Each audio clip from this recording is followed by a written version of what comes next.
maraming abroad this year. With Marian? Hindi, meron ako ng US trip din ako. Tapos meron din ako iba-ibang trips. So, isa kapag-travel na kayo recently together, out of town, The latest, out of town. February 1st, Valentine's. Latest.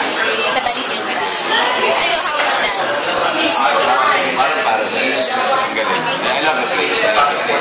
So, kung next na destination ninyo ni Marian, anong gusto mo? Kung may choice.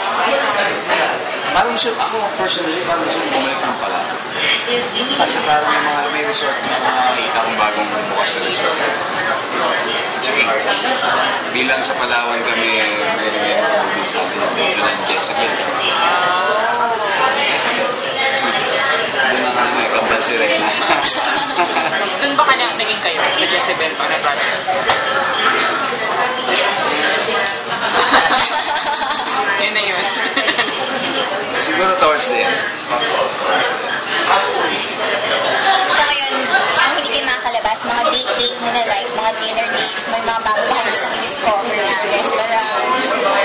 Restaurants, meron biniling book yung mga 50 best restaurants, kept restaurants. Yung mga maliliit lang siya, pero Hole in the wall? Hole in the wall. Yung mga trip namin natin. Ano favorite food ninyo?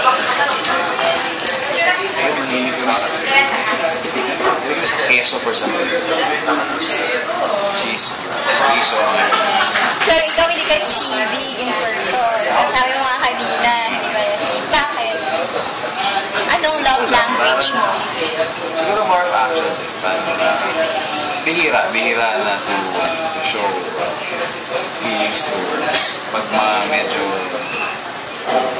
hindi pala public. Kumbaga hindi yung tipong pinapost ko para hindi masyado. I have my ways, but hindi direct.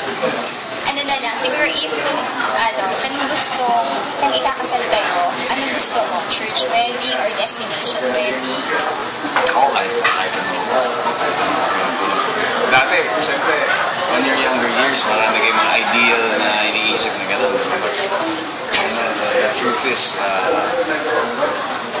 ano yung essence lang talaga na yun importante.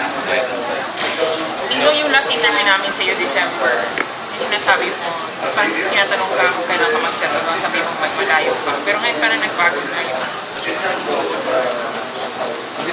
May nangyari ba gano'n? Sinabi mo pa yan? Oo, sabi mo, baka but before turning, towards end, or later. Ganun pa rin naman. Nalayo pa rin naman. Pero hindi malapit.